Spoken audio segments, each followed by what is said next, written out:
آرامی و اقدام سازنده و مهم دعوت می‌کند. صلح و امنیت گران‌ارزش‌ترین سرمایه انسان و کفیل زندگی شایسته به شمار رفته. تأمین و پایداری آن از تلاش و اقدام و کوشش‌های دستجمعانه اهل بشر وابسته است. قمرالدین حسین‌زاده، مقصد برای برنامه اخبار.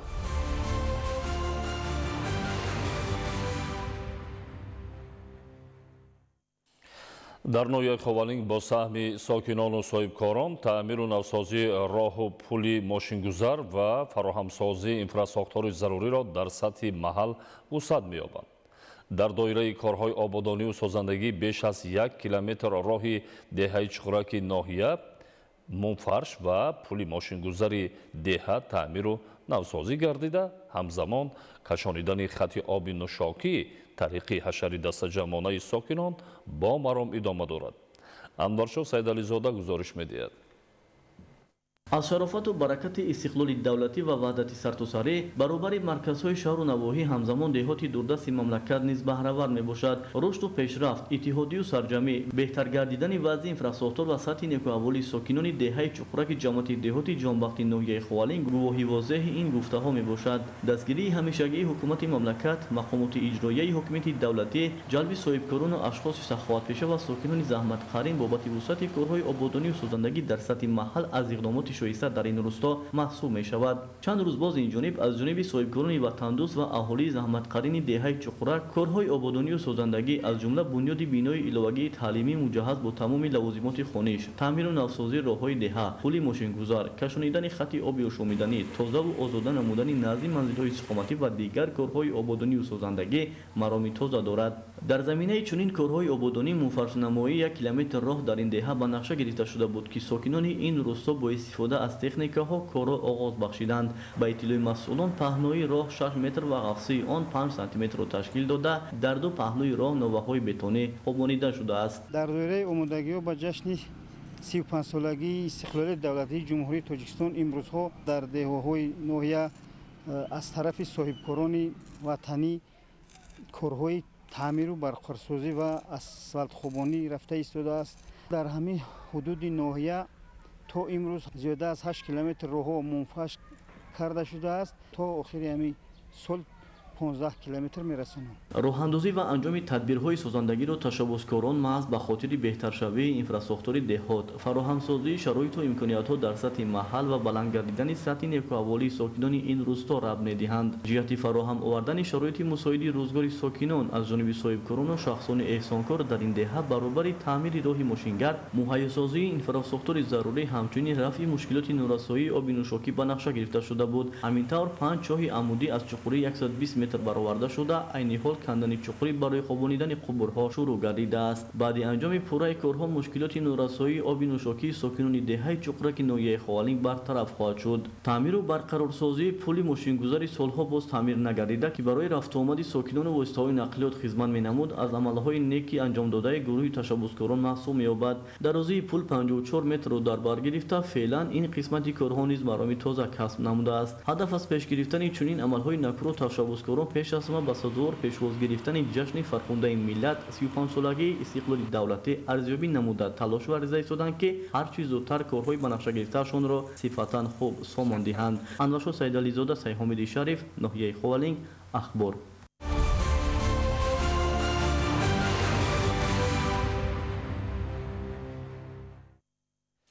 истиқлоли давлатӣ дастоварди бузург ва муқаддастарин неъмат барои мардуми шарифи тоҷик аст. рушду пешрафти тамоми самтҳои хоҷагии халқи мамлакат аз пойдории сулҳу субот ва ваҳдати комили кишвар буда, ин неъмати бебаҳо ҳамчун ганҷина аз ҷониби сокинон ҳифз мегардад. ба истиқболи ҷашни 34-солагии истиқлоли давлатӣ дар вазорату идораҳо ва ташкилоту муассисаҳо ҳамоишҳои маърифативу фарҳангӣ баргузор гардид. ҳамкорони мо гузориш медиҳанд.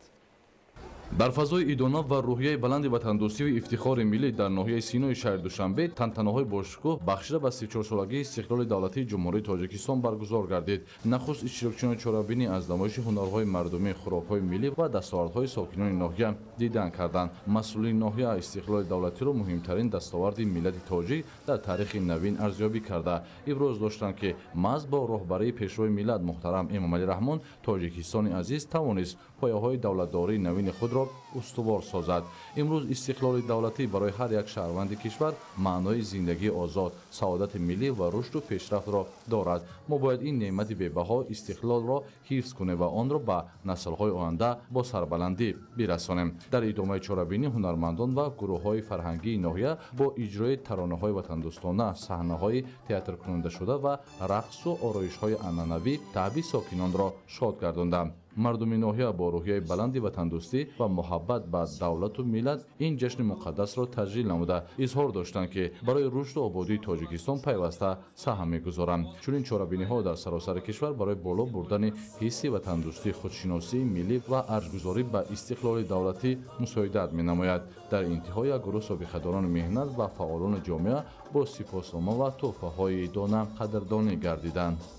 ҳифзи истиқлолу озодӣ, ваҳдати миллӣ, фароҳам овардани шароити мусоиди зиндагӣ ба мардум ва пешрафту ободонӣ дар саросари кишвар бо азму иродаи мустаҳкам ва талошу тадбирҳои ҳамешагии пешвои миллат муҳтарам Эмомалӣ Раҳмон алоқаманд аст. ин талошҳо ба ташаккули муҳимтарин самтҳои давлатдорӣ ва расидани халқи тоҷик ба рӯзгори амну комёбиҳои навин мусоидат кардааст. роҳбарияти вазорати рушди иқтисод ва савдо бо ҳамин гуфтаҳо ҳамоиш бахшида ба ҷашни истиқлоли давлатиро оғоз намуд.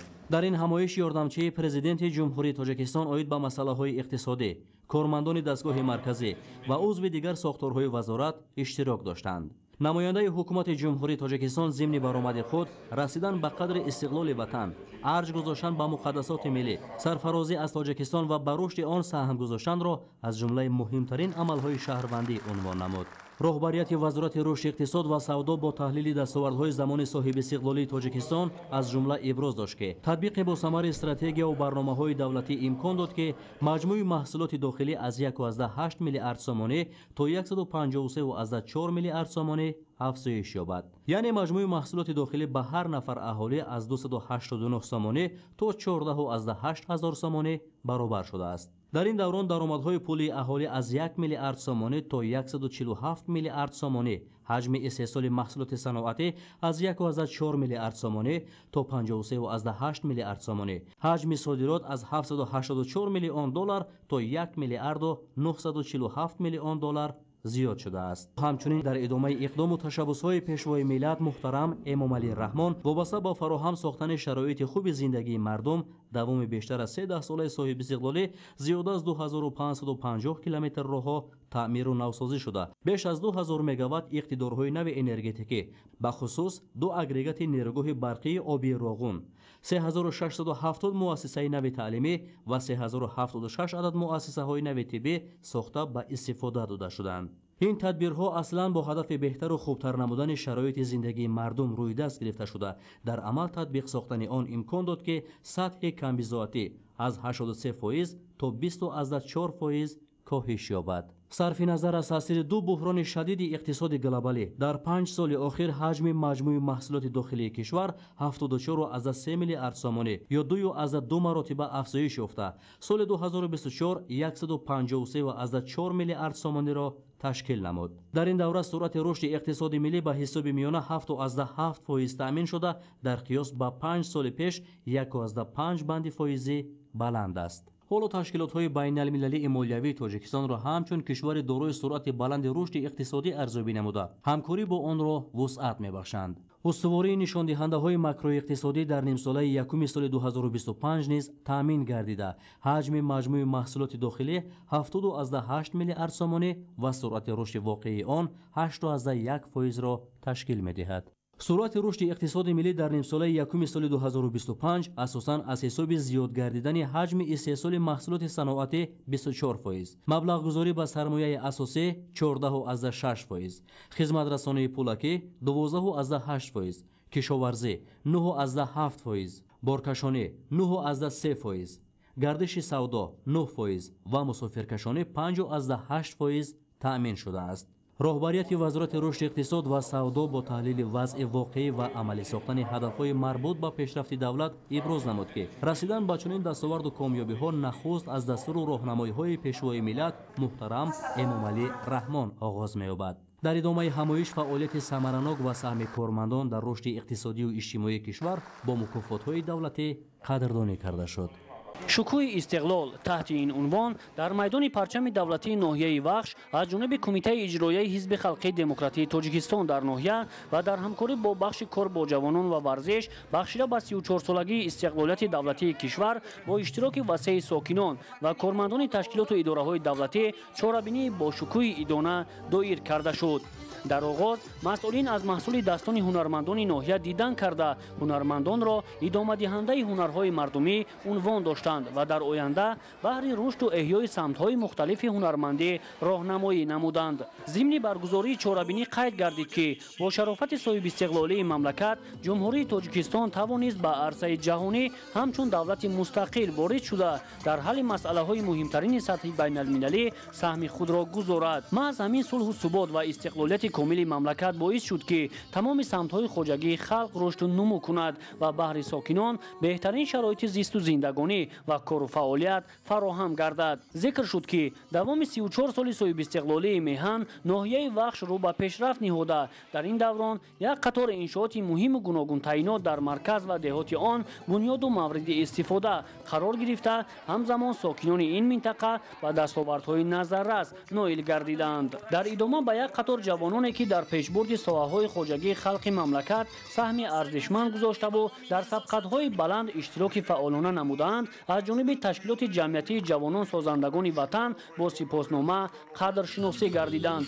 дар қисмати охир аз ҷониби ҳунармандони ноҳия сурудҳои ватандорӣ пешкаши сокинон карда шуд.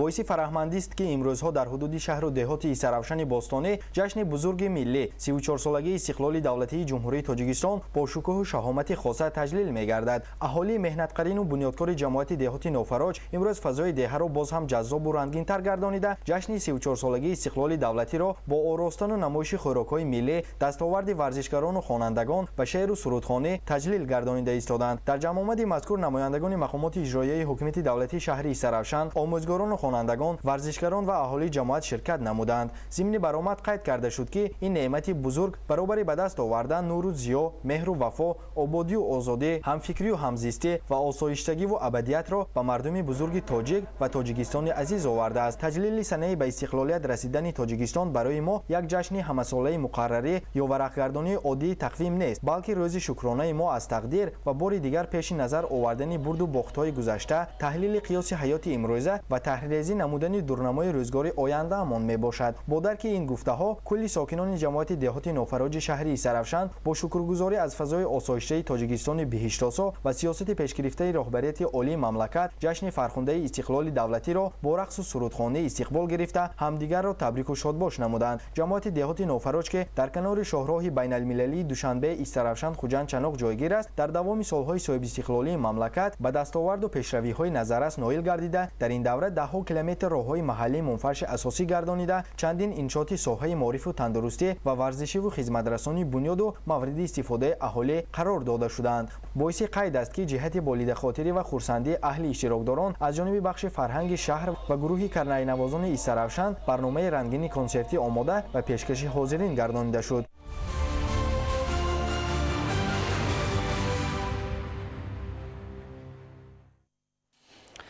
бемории саратон имрӯз ба яке аз мушкилоти ҳалталаби соҳаи тиб табдил ёфтааст.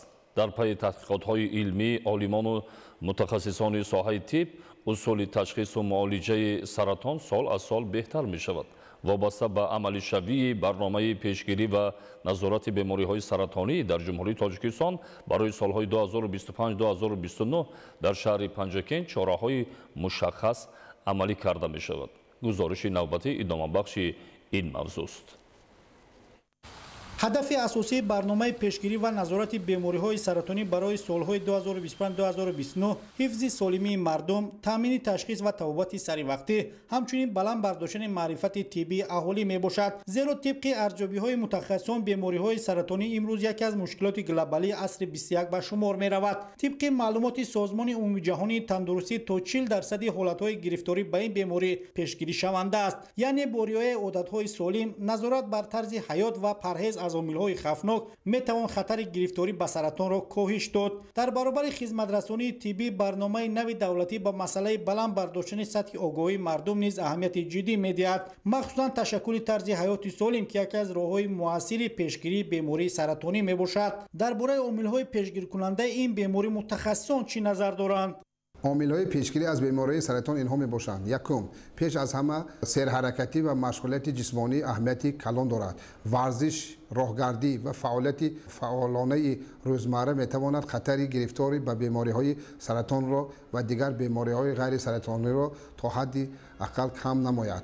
در این مرحله هر یک شهروند باید که به مؤسسه طبابتی رفته از معاینه تشخیصی گذرند. وقتی معاینه تشخیصی گذاشتن سر وقت بر محل دریافت بیماری سرطان دریافت می شود، معالجهش آسان‌تر می شود، تیزتر معالجه می یابد. در برابر این برنامه دولتی جهت مجهز نمودن مؤسسه‌های طبی با تجهیزات معاصر تشخیصی و طبابتی تدبیرهای ضروری را اندیشیده است. آموزش کادرهای بلند اختصاص و جلب تجربه بین‌المللی نیز بخشی مهمی آن می باشد. مقصد از تطبیق برنامه پیشگیری و نظارت بیماری‌های سرطانی برای سال‌های 2025-2029 تامین همگانی با امکانات‌های تشخیص و طبابت باصفت، کاهش فوت از بیماری‌های سرطانی و پیشگیری شدت بالاروی آن در جمهوری میباشد. امروز در شهر پنجکند 612 نفر گرفتاران به نمودهای گوناگون این بیماری به قید گرفته شده است که جهت طبابت و نظارت آنها در شعبه جراحی عمومی بیمارخانه مرکزی شهر 5 کت طبابتی جدا گردیده است. با عمل گردیدن این برنامه انتظار می‌رود که سطح معرفت طبی اهالی بالا رفته،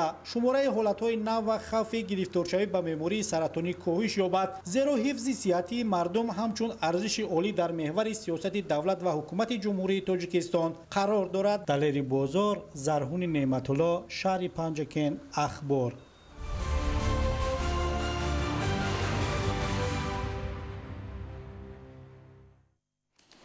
тамошобинони азизу арҷуманд, ин буд барномаи иттилоотии ахбор. Тансияту хонобод бошед.